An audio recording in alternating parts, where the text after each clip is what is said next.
கூடுதலான மவுஸ் இருக்கிறது. ஆனால் இரண்டாவது நல்ல பேட்டரி பிரச்சனைகளே இல்லாத ஹோண்டா வாகனங்களுக்கு கூட அது மவுஸ் குறை பெரிதாக இல்லை என்பதுதான் நம்முடைய இலங்கையை பொறுத்தளவில் இருக்கின்ற பிரச்சனை. சரி, நாங்கள் அதை ஒரு பக்கம் வைத்து விடுவோம்.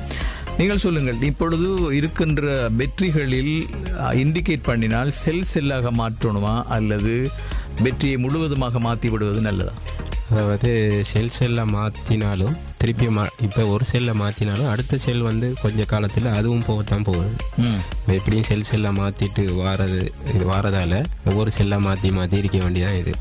அதை பார்க்க ஃபுல்லாக அப்படியே செட்டோட எடுத்துட்டு வேறு பேட்டரி செட்டை மாற்றினா நல்லம். ஓ, அப்படியா? அப்படி அது செலவு குறைக்கிறதுக்கு ஒரு 2 செல்லை மாற்றிட்டு கொஞ்ச நாளைக்கு பாவிச்சு ஓடலாம். திருப்பி அதே பிரச்சனை அடுத்த செல்லுக்கு வரத்தான் போகுது. திருப்பி மாற்றிக்கிட்டே இருக்க வேண்டியது. அப்போ ஒவ்வொரு டைமும் கிரச்சிக்கு போகிற வர செலவு எல்லாம் சேர்த்தா மொத்தமாக இது மாற்றுறதை விட கூடுதலாக தான் முடியும். ஓ, அப்போ ரீகண்டிஷன் நீ பிராண்ட் நியூ பேட்டரிக்கு போகாமல் சில பேர் வந்து இந்த ரீகண்டிஷன் பேட்டரி நல்ல அறவிலையில் கிடைக்கும். ஜப்பான்ல இருந்து இறக்குமதி செய்கிற பேட்டரி அது வந்து கொஞ்சம் தூரம் ஓடின மாதிரி தானே அவங்க ரீப்ளேஸ் பண்ணுவாங்க. அப்போ அந்த பேட்டரியில் வந்து நீங்கள் இங்கே வாங்கி பாவிச்சா கொஞ்சம் அறவேலைக்கு யூஸ் பண்ணலாம்.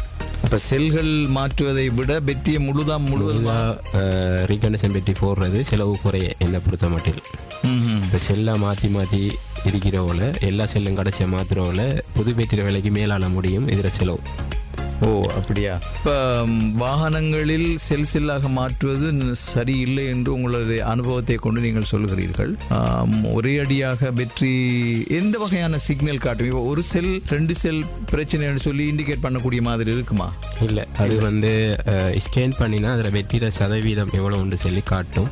அதில் ஒவ்வொரு பேட்டரியாக நம்ம வோல்டேஜை வந்து ஸ்ப்ளிட் பண்ணின டைமில் தான் அந்த வோல்டேஜ் ட்ராப் ஆகிற இது வந்து காட்டும்.